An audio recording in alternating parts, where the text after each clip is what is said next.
আসসালামু আলাইকুম। সংবাদে আপনাদের সবাইকে স্বাগতম জানাচ্ছি আমি নুসরাত। শুরুতেই সংবাদ শিরোনাম। ইন্নালিল্লাহ। মধ্যপ্রাচ্যে ছড়িয়ে পড়েছে তৃতীয় বিশ্বযুদ্ধ। চলছে হামলা পাল্টা হামলা। এরই মাঝে আমাদের হাতে এসে পৌঁছেছে এই যুদ্ধের সর্বশেষ গুরুত্বপূর্ণ সবথেকে তাজা আপডেট সংবাদ আপনাদের জানিয়ে দিব।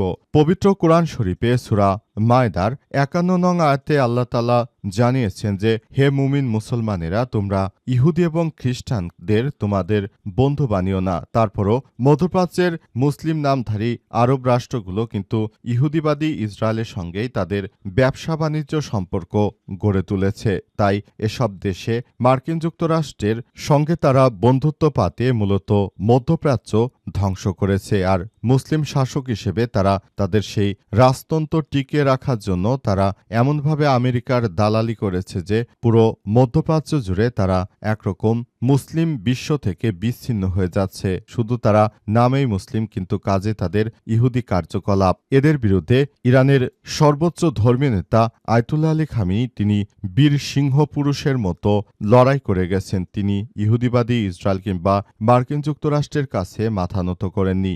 আর এই মুহূর্তে আমাদের হাতে এসেছে এই তৃতীয় বিশ্বযুদ্ধের সর্বশেষ গুরুত্বপূর্ণ সবথেকে তাজা আপডেট সংবাদ আপনাদের জানিয়ে দিব। প্রথমেই জানাবো, মাটির তলা থেকে মিসাইল সিটি যেভাবে বাড়তি শক্তি দিচ্ছে ইরানকে। আলহামদুলিল্লাহ, মধ্যপ্রাচ্যে যুদ্ধ শুরু হওয়ার পর এ পর্যন্ত মার্কিন যুক্তরাষ্ট্রকে বাপের নাম ভুলিয়ে দিচ্ছে ইরান। মার্কিন যুক্তরাষ্ট্র এতটাই শক্তিশালী নিজেরা যে তারা এখন ইরানের হামলায় সবকিছু তাদের তছনছ হয়ে গেছে। এমনকি ইহুদিবাদী ইসরায়েলের প্রধানমন্ত্রী বেঞ্জামিন নেতানিয়াহু তার বাড়িতেও হামলা চালানো হয়েছে এবং ইরানের এই মাটির নিচের ক্ষেপণাস্ত্র এবং মিসাইল দিয়ে তারা নেতানিয়াহুর বাড়ি ঘর গুড়িয়ে দিয়েছে। সেখানে নেতানিয়াহুর পরিবারের বেশ কয়েকজন সদস্য মারা গেছে। পাশাপাশি ইসরায়েলের যে জেনারেল ছিল নেতানিয়াহুর বাড়িতে তারাও মারা গেছেন বলে জানা গেছে। এই ইহুদিদের এবার ধসিয়ে দিচ্ছে ইরান। ইরানের পক্ষ থেকে এমনভাবে হামলা চালানো হচ্ছে যে ইহুদিবাদীরা তারা কল্পনাও করতে পারেনি যে হামলা এতটা ভয়ানক হতে পারে। এরপর জানাবো, যুদ্ধের শেষ নির্ধারণ করবে ইরান, বলছে আইআরজিসি। মার্কিন যুক্তরাষ্ট্র যেভাবে অবৈধভাবে ক্ষমতা দখল করার জন্য এবং ইরানের তেল সম্পদ লুটপাট করার জন্য যে হামলা চালিয়েছিল, সেখান থেকে ইরান অবশ্যই বাঁচবে এবং ইরানকে অবশ্যই বাঁচতে হবে এবং আইআরজিসি সদস্যরা এই যুদ্ধ নির্ধারণ করবে বলে এমনটা জানানো হয়েছে।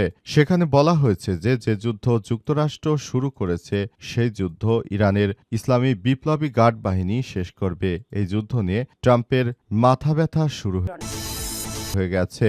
এদিকে পুতিনের সঙ্গে যুদ্ধ নিয়ে ট্রাম্পের ফোনালাপ, শীঘ্রই ইরান যুদ্ধ বন্ধ করতে বাধ্য হবে যুক্তরাষ্ট্র। এই খবর শোনার পর বিশ্ববাজারে তেলের দাম ৯% কমে গেছে। আলহামদুলিল্লাহ, অবশেষে পুতিনের সঙ্গে মার্কিন যুক্তরাষ্ট্রের প্রধানমন্ত্রী ট্রাম্প কথা বলে তারপর তিনি শিওর হয়েছেন যে ইরানের সঙ্গে এই মুহূর্তে পুতিন রয়েছে। সুতরাং মার্কিন যুক্তরাষ্ট্র এই যুদ্ধ করলে তারা জিতবে না। তাই এই যুদ্ধ তড়িঘড়ি করে বন্ধ করার কথা জানাচ্ছেন তিনি। এই যুদ্ধ বন্ধ হয়ে গেলে তারপর মধ্যপ্রাচ্যে আশা করা যায় আর সমস্যা থাকবে না। জানাবো, ইরানে ফের স্কুলে মার্কিন ক্ষেপণাস্ত্র হামলা, ক্ষতিগ্রস্ত আশপাশের বাড়িঘর। ইহুদিবাদী ইসরায়েল এবং জায়নবাদী ইসরায়েল ও অবৈধ রাষ্ট্র মার্কিন যুক্তরাষ্ট্র তারা আবারও ইরানে হামলা চালিয়ে মূলত তারা আবারও মেয়েদের স্কুলে হামলা চালিয়েছে। এর আগে একটি মেয়েদের প্রাইমারিতে হামলা চালিয়ে ১৬৫ জনকে হত্যা করেছে এই কুখ্যাত খুনিরা। আর এখন নতুন করেও তারা আবারও বোমারু বিমান দিয়ে সব হামলা চালাচ্ছে। এবং সর্বশেষ জানাবো, ভারত থেকে আসছে ৫,০০০ ton diesel. Bangladesh petroleum corporation বা বিপিসি জানিয়েছে যে ভারতের আসামের নোমালীগড় রিফাইনারি থেকে বাংলাদেশে ৫,০০০ টন ডিজেল আসছে। এই জ্বালানি তেল পাইপলাইনের মাধ্যমে দেশে পৌঁছাবে বলে আশা প্রকাশ করা হচ্ছে। প্রিয় দর্শক, এতক্ষণ শুনছিলেন সংবাদ শিরোনাম, এবারে বিস্তারিত। তবে তার আগে বন্ধুরা অনুরোধ থাকবে এই সংবাদটিতে একটি লাইক দিন। এই চ্যানেলে আপনি নতুন হয়ে থাকলে আমাদের সংবাদটি দেখতে দেখতে চ্যানেলটি সাবস্ক্রাইব করে রাখুন। কমেন্ট করে বন্ধুরা আপনার মূল্যবান মতামত জানিয়ে দিন আপনি বিশ্বের কোন দেশ থেকে বা বাংলাদেশের কোন স্থান থেকে আমাদের সংবাদটি দেখছেন এবং শুনছেন। আর বন্ধুরা, সংবাদটি আপনার সোশ্যাল মিডিয়া ফেসবুকে শেয়ার করে বন্ধুদেরও দেখার সুযোগ করে দিন। এবারে বিস্তারিত। মাটির তলা থেকে মিসাইল সিটি যেভাবে বাড়ছে শক্তি দিচ্ছে ইরানকে। মধ্যপ্রাচ্য এখন যে যুদ্ধ চলছে তার কেন্দ্রে রয়েছে ইরানের বিশাল ক্ষেপণাস্ত্র ভাণ্ডার। 2022 সালে মার্কিন সেন্ট্রাল কমান্ডোর এক হিসেব অনুযায়ী ইরানের কাছে 3000-এরও বেশি ব্যালিস্টিক ক্ষেপণাস্ত্র রয়েছে। গত এক দশকে এই ক্ষেপণাস্ত্রের নিশানার নির্ভুলতাও অনেক বেড়েছে। ইরানের কাছে পারমাণবিক অস্ত্র নেই, আমেরিকায় পৌঁছানোর মতো দূরপাল্লার ক্ষেপণাস্ত্রও নেই। তবে প্রচলিত অস্ত্রের দিক থেকে তাদের এই ক্ষেপণাস্ত্র ভাণ্ডার পশ্চিমা দেশগুলোর জন্য বড় উদ্বেগের বিষয় হিসেবে দাঁড়িয়েছে। বিশেষ করে ইরানের চিরশত্রু ইসরায়েল ও আমেরিকা এই ভাণ্ডার নিয়ে সতর্ক। ইরানের কাছে আধুনিক যুদ্ধবিমান নেই, মানধাত্তার আমলের মিগ-29 ও টমক্যাট F-14 ছাড়া তাদের বিমান বাহিনী খুবই দুর্বল। জুনে টানা 12 দিনের হামলায় আকাশ প্রতিরক্ষা অনেকটা ভেঙে পড়েছে। তাই ক্ষেপণাস্ত্র ভাণ্ডারই এখন ইরানের প্রধান ভরসা। সামরিক বিশ্লেষকরা দিয়াগো পুদিলো বলেছেন, ইরানের প্রায় 2000 ক্ষেপণাস্ত্র মধ্যপ্রাচ্যের বিভিন্ন দেশে আঘাত করতে পারে। এর পাশাপাশি ইরানের কাছে বড় সংখ্যায় কামিকাজি ড্রোন ও ক্রুজ ক্ষেপণাস্ত্র রয়েছে। এগুলো দিয়ে তারা এই সব কিছু তছনছ করে দিতে পারে বলে এমনটাই জানা যাচ্ছে। যুদ্ধের শেষ নির্ধারণ করবে ইরান, যুক্তরাষ্ট্র নয় বলছে আইআরজিসি। ইরানের ইসলামী বিপ্লবী গার্ড বাহিনী বা আইআরজিসি সদস্যরা জানিয়েছে যে তারা এই যুদ্ধ শেষটা নির্ধারণ করবে। যুদ্ধ কতদিন হবে, কিভাবে হবে এবং এই যুদ্ধের ফলে কিভাবে কি করা হবে সবকিছু ইরানের ইসলামী বিপ্লবী গার্ড বাহিনী বা আইআরজিসিরাই করবে বলে এমনটাই জানানো হয়েছে।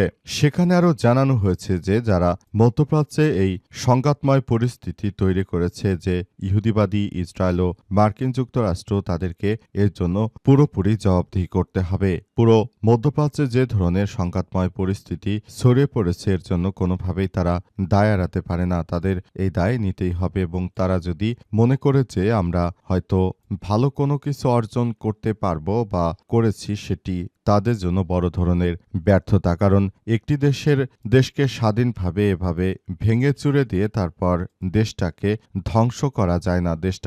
দেশের যে একটি সমৃদ্ধশালী ইতিহাস রয়েছে, যে পুরো বিশ্বের বুকে যে ধরনের একটি কার্যক্রম পরিস্থিতি তৈরি হয়েছে, সেগুলো আসলে এখন দেখা যাচ্ছে ইরান কতটা একটি উন্নত জাতি। তারা সবসময় নিজেদের দেশের এবং দেশের মানুষকে নিয়ে তারা মনে করে, কিন্তু তারা কখনোই এসব বিদেশিদের নিয়ে তারা ভাবে না। তারা সবসময় বাংলাদেশের জাতীয়তাবাদের মতো ইরানের জাতীয়তাবাদ রয়েছে, অর্থাৎ ইরানের যারা সাধারণ মানুষ রয়েছে তারা কিন্তু নিজের দেশের সরকারের পক্ষে কাজ করছে।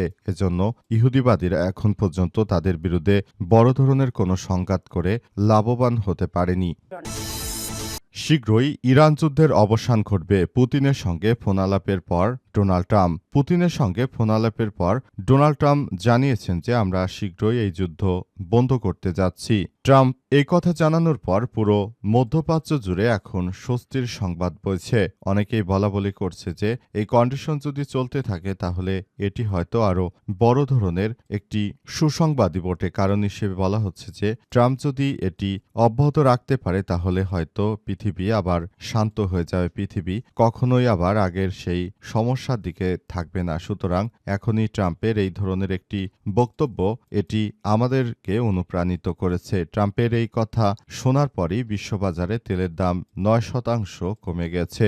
ট্রাম্পের এই কথা শোনার পর থেকেই পুরো বিশ্বের মানুষ একটু ভরসা পাচ্ছে এবং পুরো বিশ্বে এখন এই ধরনের সমস্যাগুলো সমাধান হওয়ার মধ্য দিয়ে আবারও এগিয়ে যাচ্ছে। আর ইহুদিবাদী ইসরায়েলের প্রধানমন্ত্রী বেঞ্জামিন নেতানিয়াহু মূলত ট্রাম্পকে তারা একরকম বিশ্বাস করাতে পেরেছে যে এই যুদ্ধ আসলে ইহুদিবাদী ইসরায়েলিরা ট্রাম্পকে এই যুদ্ধে জড়িয়ে দিয়েছে এবং এই যুদ্ধ আমেরিকার জন্য কোনো স্বার্থই বয়ে আনে না। ট্রাম্প শুধু মনে করেছে এতদিন যে এই যুদ্ধ হলে হয়তো আমেরিকার একটু ভালো হবে, কিন্তু প্রকৃতপক্ষে এই যুদ্ধ ইহুদিবাদী ইসরায়েল এই যুদ্ধ শুরু করেছে এবং আমেরিকাকে এই যুদ্ধে চাপিয়ে দিয়ে তারা মূলত এমন একটি পরিস্থিতি তৈরি করেছে যে সবকিছু এখন যুক্তরাষ্ট্রের নিয়ন্ত্রণে নেই। এখন সবকিছু ইহুদিবাদী ইসরায়েলের নিয়ন্ত্রণে চলে গেছে, এমনটাই জানানো হচ্ছে।